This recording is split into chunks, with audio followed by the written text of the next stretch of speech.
employment applications. Students will understand how to fill out a professional job application. Writing dates on forms. If you're going to fill out a job application forms, you will have to fill out a few different dates, such as your date of birth, maybe the date of graduation, or the date of your last employment. This is the most common format for writing dates. You have the month, the day, and the year. If you're writing on a digital application, especially, they're going to want the month, so that if you are doing, we'll say June, that's a single digit month, but they're going to want you to write 06. That's why it says MM there. Same thing with the day. If you're of a single digit day, they're still going to want you to write 0 from the day. And then nowadays, most people write the year in a 4-digit form, whereas previously they would do it in a 2-digit form. So now you're going to write 2021 or whatever the date is, instead of just writing 07. What do each of these letters stand for? Write your birthday in this format. I said in the chat room because I did the Zoom video. Remember that each month has a corresponding number, 1 through 12. So in January starts with 1 and December starts at 12. You can look that up online if you're unsure of the months. Let's practice. Take the following dates. So you're just going to get a piece of paper and you can kind of write out the dates in this format. So the first one is October 12th, 2012. So I want you to write it in this format. So the way you would do that is you would go 10, because that's the month, October, 12, because that's the day, and then 2012. So I gave you that one. But you can try the other two. See how you do. Just good practice. If you want to write it in the comments so I can see you did it, that's cool too. Filling out personal data. It can be hard to remember everything you will be asked to put on an application. It can be helpful to have a personal data card ready and filled out, so that when you are putting your personal information in, you have a reference for everything that you will likely need to write down. Personal data cards should include your name, address, phone number, email, social security number.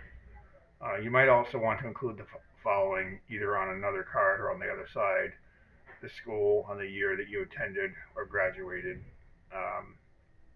your personal interests, job history, dates of employment, references and names and phone numbers. We'll get to references in a little bit, but you're going to want to get your reference's name and phone number, put that on the card too. Remember to keep the card in a safe place and don't lose it. You wouldn't want just anyone having that information. So yeah, if you're going to write down your personal information, just make sure, it's like, in your pocket or in your bag until you need it, and then goes back there. Understanding common terms on an application. What do each of these mean? First word is duties.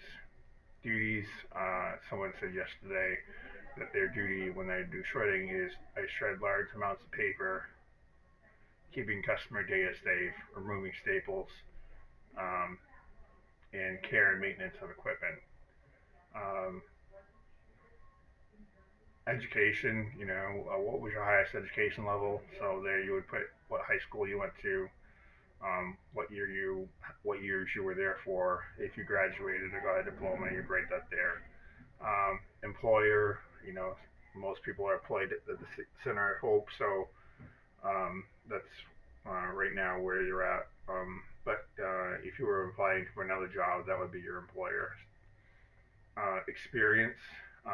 When they're looking for work experience, you want to tell a story about what experiences you have that might be relevant to the job that you're getting. So if you have experience with assembly in Norris, for instance, then you were going to apply for your job at an assembly plant. You want to tell them about all the things that you did and the struggles that you overcame, and the hard work that you did, and maybe even production rate if you know what that was. Permanent address. This is your mailing address usually. So if you have a PO box, you're not going to probably write down your where you live address. You'll probably put down your PO box. Personal data. So that's your name, address, phone number, social security number, state ID number, or driver's license number if you got it. In case they need you to drive, they may want your driver's license number. And then references. References are people that who know you well and who can say nice things about how you work. They can vouch for you, which means that they'll say, this person is a hard worker, and they try hard, and they've overcome, some obstacles, and come out on the other side better. Just so pick somebody who you feel like is a good representation of that. You don't want to just pick your friends, though. You're going to want to pick, and you don't want to pick family either. So it's going to be someone you work with. Could be, for the instance here, could be your case manager or a job coach, something like that.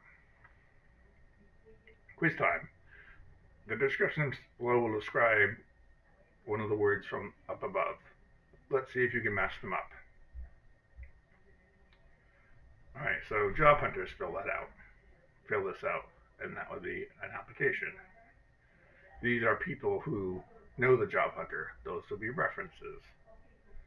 These are different tasks the worker does. Those will be duties.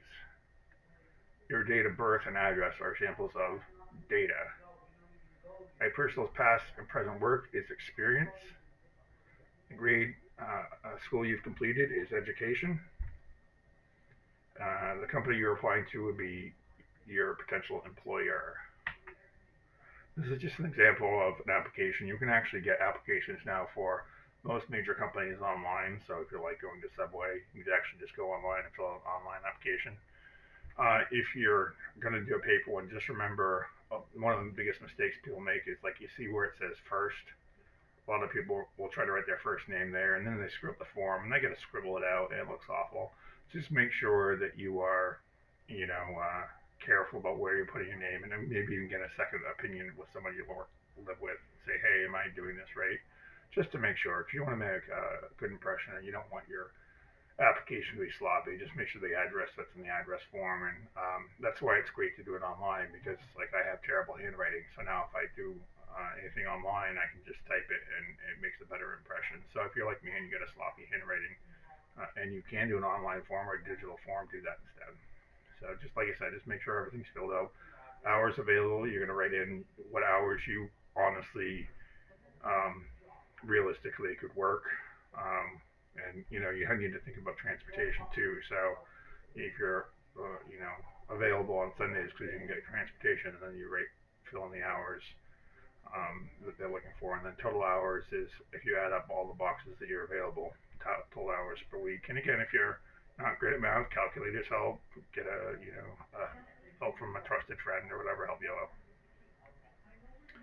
This is the data portion. So most recent employer, school most recently attended, your references, names, and the phone numbers. And again, just make sure that's all neat and clean. So identifying references. This is the last part of this thing, this training. Employers often want references for people applying for a job. A good reference is a person who, one, knows your character, can speak about you honestly, and the skills and your work ethic. Will be willing to say favorable things about you. You don't want to put down, if you got fired from a job, you don't want to put down your former employer there as a reference. You want to put down people who have had great experiences with you. The following questions will help you determine if a person is a good quote reference. Number one, where have you worked or volunteered? Who knew what you did well? So if you did volunteer work at the Center of Hope, that goes to your experience, but also if a job coach or staff here could be a reference for that. Or even staff at, like say you did the food share, someone there might be a good reference if you have a good relationship with them. But if you don't really know them, I wouldn't use them as a reference. Is there someone not related to you who knows your strengths and personality? Do you belong to a group or a club? Is there someone there who knows you well? Whomever you choose, make sure to get permission from that person before putting down their name and phone number. Because like if you put me down as a reference and you don't tell me, I ignore phone calls I don't recognize, but if you alert me that there's going to be a phone call I don't recognize coming, then I'm more likely to be receptive to answering that call and saying nice things about you. Anyway, so that's the basics on filling out an application. This quiz up here, I will uh, give you a little worksheet where these are blank. So if you're actually watching the video, because a lot of you guys say, I watched the video, I'll know if you watched the video really because the answers are all right here. So if you do the quiz and you get all these answers right, then I'll figure you probably watched the video. Anyway, have a great day, and we'll talk to you guys later.